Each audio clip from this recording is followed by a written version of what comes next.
Movie शुरू होती है तो हमें ये सीन दिखाया जाता है कि समुंदर से कुछ अजीबोगरीब क्रिएचर्स निकलकर शहर की तरफ बढ़ रहे हैं और उन्हें पैरासाइट्स का नाम दिया गया है। फिर हम एक आदमी को देखते हैं जो कि अपने कमरे में सोया होता है और उनमें से एक पैरासाइट रेंगता रेंगता उसके कान के अंदर चला जाता है। वो आदमी बहुत तड़पता है और उसके बाद फिर से नॉर्मल होकर सो जाता है। अब हमें एक लड़का दिखाया जाता है जिसका नाम शिंची था। वो रात को अपने कमरे में हेडफोन्स लगाकर गाने सुन रहा होता है। वो पैरासाइट उसके कान में घुसने की कोशिश करता है लेकिन उसे घुसा ही नहीं जाता। अब वो उसके नाक के पास चला जाता है। शिंची को खारिश होती है तो वो समझता है कि वो एक कीड़ा है, तो वो उसे पकड़कर दूर फेंक देता है। वो उसको मारने के लिए आगे बढ़ता है लेकिन तभी वो पैरासाइट उसके हाथ पर काट कर उसके हाथ के अंदर चला जाता है। तभी उसकी मॉम भी वहाँ पर आ जाती है तो वो उनसे कहता है कि देखें, मेरे हाथ में कुछ चला गया है। और जब उसकी मॉम उसका हाथ देखती है तो वो बिल्कुल ठीक होता है। अब अगली सुबह हमें दिखाया जाता है कि शिंची नाश्ते की टेबल पर बैठा होता है तो उसे अपने हाथ में बहुत अजीब फील होता है।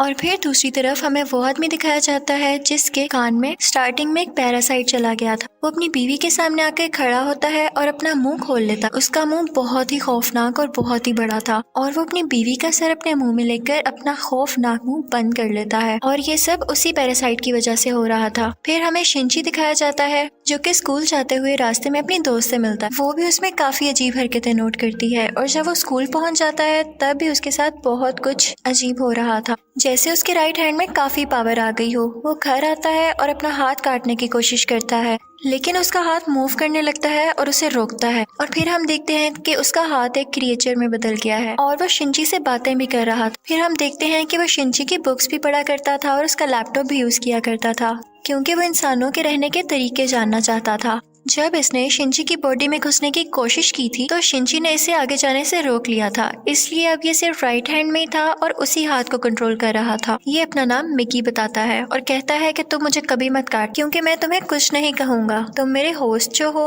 अब हम देखते हैं कि शिंची और मिकी में दोस्ती होने लगी थी लेकिन बाकी सब लोग जिनको पैरासाइट्स ने इन्फेक्ट किया था वो पूरे शहर में बहुत तबाही मचा रहे थे और इंसानों को मारकर खा रहे थे। दूसरी तरफ मिकी शिंची को खींचकर एक रेस्टोरेंट की तरफ ले जाता है। वहाँ पर भी बहुत सारे इन्फेक्टेड लोग यानी पैरासाइट्स इंसानों का गोश्त खा रहे थे। वो शिंची को देखते हैं तो उन्हें लगता है कि ये भी इन्फेक्टेड है और उससे भी वो गोश्त देते हैं, लेकिन जब उन्हें पता चलता है कि पूरी तरह से तो इन्फेक्ट नहीं हुआ बल्कि ये अभी भी इंसान है तो वो उसे ही मारने के लिए आगे बढ़ते हैं। लेकिन मिकी उनको आगे से मारता है और शिंची की जान बचा लेता है क्योंकि अगर शिंची मर जाता तो वो खुद भी मर जाता और ये उसने अपने फायदे के लिए किया था। अब न्यूज आती है कि शहर के लोग मारे जा रहे हैं और किसी को कुछ समझ नहीं आ रहा कि इन्हें मारने वाला है कौन, क्योंकि पैरासाइट्स अपना ये काम बहुत होशियारी और छुप के कर रहे थे। शिंची मिकी से कहता है कि तुम अपने साथी पैरासाइट्स को क्यों नहीं कहते कि इंसानों को मत खाएं, तो मिकी उससे कहता है कि तुम भी तो सब्जियों और जानवरों के गोश्त को खाते हो, तो इसी तरह हम लोगों का खाना इंसान ही है, तो इसमें बुरी बात क्या है। अब मिकी को पता चल जाया करता था कि उनके आसपास कौन सा पैरासाइट है, तो जब शिंजी स्कूल जाता है तो वो उसे बताता है कि तुम्हारे पास एक और पैरासाइट, और वो कोई और नहीं बल्कि उसकी टीचर थी। वो टीचर जब शिंजी को देखती है तो उससे भी पता चल जाता है कि इन्फेक्टेड है, लेकिन वो कहती है कि तुम्हें मुझसे डरने की कोई जरूरत नहीं है क्योंकि मैं इंसानों को नुकसान नहीं पहुंचाना चाहती, बल्कि मैं उनके तरीके इसलिए पढ़ रही हूँ ताकि इंसानों जैसी क्वालिटीज हमेशा मुझ में रहें। वो उसे दो और पैरासाइट्स के पास लेकर जाती है, एक स्टूडेंट होता है और एक पुलिस ऑफिसर। वो बताती है कि ये पुलिस ऑफिसर मेरा हस्बैंड है और हमारा बेबी होने वाला है और वो बेबी बिल्कुल नॉर्मल इंसान होगा, तो हम भी इंसानों की तरह ही रहना चाहते हैं। हम किसी को नुकसान नहीं पहुंचाएंगे, किसी को सरेआम नहीं मारेंगे, लेकिन छुप के गोश्त खाना चाहते हैं, तो क्या तुम हमारा ग्रुप ज्वाइन करोगे।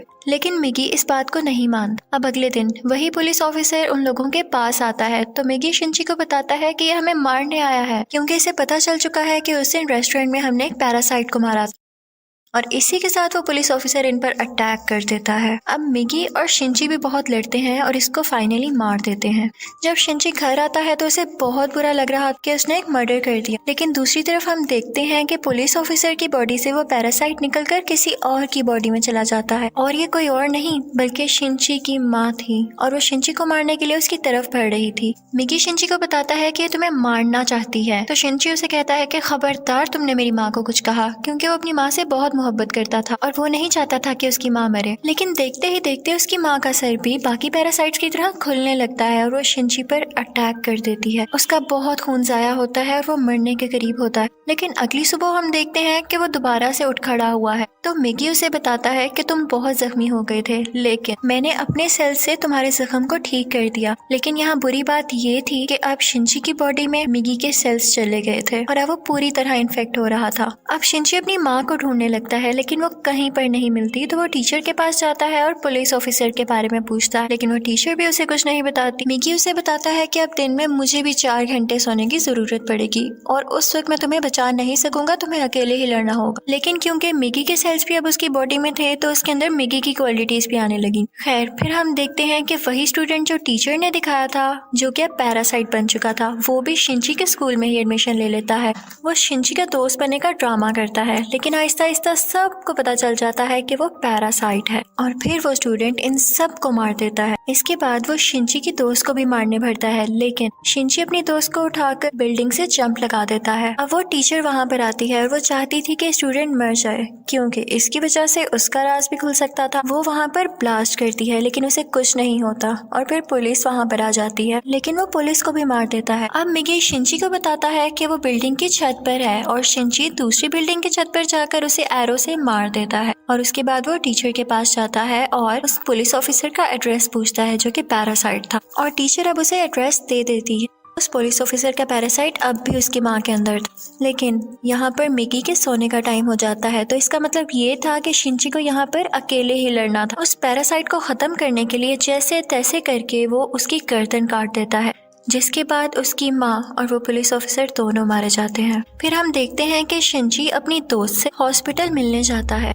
वो बातें कर रहा होता है कि मैं एक एक करके सब पैरासाइट्स को मार दूंगा, कि तभी हम देखते हैं कि कोई उनकी पिक्चर्स ले रहा है और वो कोई जासूस था। और यहाँ पर ही इस मूवी का पार्ट 1 खत्म हो जाता है और अब मैं आपको एक्सप्लेन करूंगी इस मूवी का पार्ट 2। अब पार्ट 2 में उस इंसिडेंट के कुछ महीनों बाद का टाइम दिखाया गया है, जब आर्मी को पता चल जाता है कि इस शहर में कोई पैरासाइट्स हैं जो लोगों पर अटैक कर रहे हैं और वो लोगों को बचाना चाहते थे। फिर वो जेल से एक सीरियल किलर को लाते हैं जो पहचान सकता था कि पैरासाइट कौन है और नॉर्मल ह्यूमन कौन है। उसके सामने एक एक करके लोग लाए जाते हैं तो वो सबको नॉर्मल कह देता है, लेकिन जब उसके सामने शिनची आता है तो वो सोच में पड़ जाता है और काफी सोचने के बाद कहता है कि ये भी नॉर्मल है। अब शिनची जब घर जा रहा होता है तो मिगी उसे बताता है कि हमारे बहुत पास एक पैरासाइट है, और वो पास की एक बिल्डिंग में जाते हैं जहाँ पर वो पैरासाइट एक इंसान का गोश्त खा रहा होता है। जब वो पैरासाइट शिनची को देखता है तो उसकी तरफ बढ़ता है, लेकिन मिगी इसे मार देता है। फिर अचानक उसे फील होता है कि जैसे उसके पीछे कोई है, और ये कोई और नहीं बल्कि वही आदमी था जिसने पार्ट 1 के एंड में शिनची और मिगी की पिक्चर्स ली थी। और फिर हमें शहर का मेयर दिखाया जाता है जो कि पैरासाइट्स की फेवर में बोलता और बहुत बुरा आदमी था, और वो टीचर भी उसके साथ मिली हुई थी। और अब हम देखते हैं कि उस टीचर का बेबी भी हो चुका था जो कि बिल्कुल नॉर्मल ह्यूमन था।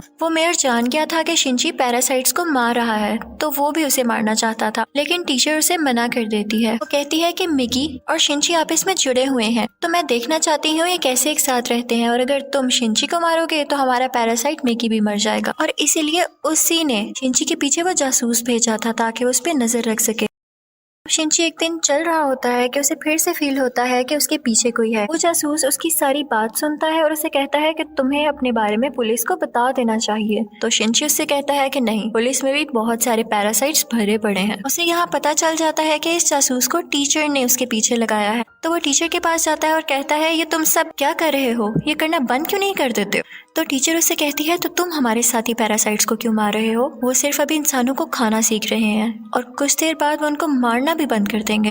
वो चुप हो जाता है और फिर जासूस के पास जाता है और उसे बताता है कि वो टीचर बहुत खतरनाक पैरासाइट है, वो किसी भी वक्त तुम्हें भी नुकसान पहुंचा सकती है, तो तुम उससे दूर रहो। लेकिन जासूस उसकी बात पर यकीन नहीं करता। अब अगले दिन वो जासूस उस मेयर से मिलता है। उसे शिनची की बात को टेस्ट करना था कि वो सच बोल रहा है या नहीं, तो इसलिए वो मेयर के रूम में वॉइस रिकॉर्डर लगा देता है। लेकिन मेयर को इस बारे में पता चल जाता है और वो जासूस को मारने का हुक्म दे देता है कि ये अब हमारे लिए नुकसान बन चुका है। वो पैरासाइट को उसके घर भेजता है उसे मारने के लिए, लेकिन वो घर पे नहीं होता तो वो उसकी बेटी को मार देते हैं। अब दूसरी तरफ शिनची को मिगी बताता है कि तुम पर 5 पैरासाइट्स अटैक करने आ रहे हैं। अब उनकी तरफ एक आदमी बढ़ता है और उसी आदमी के अंदर वो 5 पैरासाइट्स थे। मिगी और शिंची उससे फाइट करते हैं और उसका सर उड़ा देते हैं। उन्हें लगता है कि अब ये मर चुका है, लेकिन अभी तो सिर्फ एक पैरासाइट मारा गया था और 4 अभी भी बाकी थे। बाकी के पैरासाइट्स उसके हाथ में आ जाते हैं और उसे कंट्रोल करने लगते हैं। अब वो टीचर मेयर से कहती है कि जब मैंने तुम्हें मना किया था कि तुम उस जासूस या शिंची को मारने के लिए पैरासाइट नहीं भिजवाओगे तो तुमने ऐसा क्यों किया। अब मेयर यहाँ पर नोट करता है कि उस टीचर के दिल में माँ बनने के बाद इंसानों वाले इमोशंस वापस आ रहे थे, तो इसे ये बात बिल्कुल अच्छी नहीं लगती। अब वो उस टीचर को मारने के लिए 3 पैरासाइट्स भेजता है, लेकिन चूंकि वो भी पैरासाइट थी तो उसको पता चल जाता है कि कोई उसे मारने आ रहा है और वो उनको पार्किंग में बुलाती है और उन तीनों से अकेले ही मुकाबला करके उन्हें मार देती है। लेकिन जब वो घर आती है तो वो देखती है कि उसका बच्चा वहाँ पर नहीं है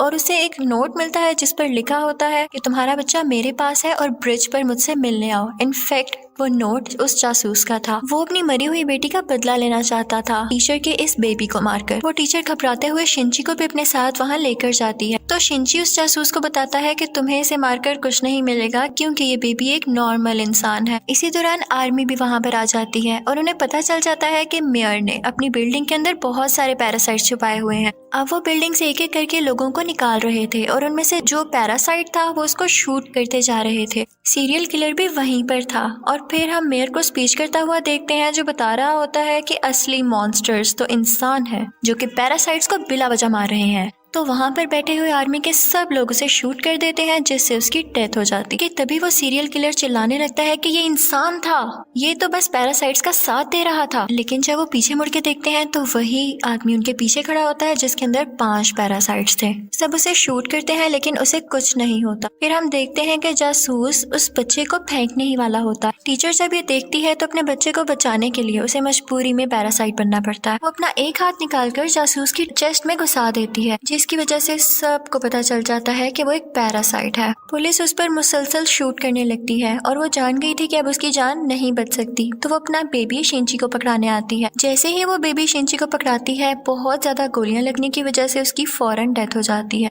यहाँ पर शिंची को अपनी माँ भी याद आने लगती है और उसमें इंसानों वाली फीलिंग्स दोबारा से आने लगती है। अब पुलिस शिंची को अपने साथ इन्वेस्टिगेशन के लिए ले जाती, लेकिन साथ ही उन्हें खबर मिलती है कि उस पैरासाइट ने जिसके अंदर 5 पैरासाइट थे आर्मी को मार दिया है। तो शिंची फौरन से कार लेकर वहाँ पे जाता है और वही पैरासाइट उसकी कार को रोककर उसका एक्सीडेंट कर देता है। अब वो जंगल में चला जाता है और मिगी से कहता है कि जब तक तुम मेरे साथ हो उसको पता चल जाएगा कि हम कहाँ हैं, तो तुम मुझसे अलहदा हो जाओ प्लीज। इसी के साथ वो पैरासाइट फौरन वहाँ आ जाता है और उन पर अटैक करने लगता है। अब क्योंकि शिंची और मिगी की काफी दोस्ती हो चुकी थी तो मिगी अपनी कुर्बानी दे देता है, यानी अपनी जान सेक्रीफाइस कर देता है, उसकी बॉडी से अलग हो जाता है और शिंची को वहाँ से भाग जाने का कहता है और मिगी को वो पैरासाइट मार देता है, जिस पर शिंची काफी उदास हो जाता है और फिर अपनी दोस्त के घर की तरफ जाता है। वो उसका बहुत ख्याल रखती है। वो लेटा होता है कि एकदम देखता है कि उसके बाजू में से मिगी का एक और हिस्सा ग्रो कर रहा है और ऐसा इसलिए हुआ क्योंकि जब मिगी ने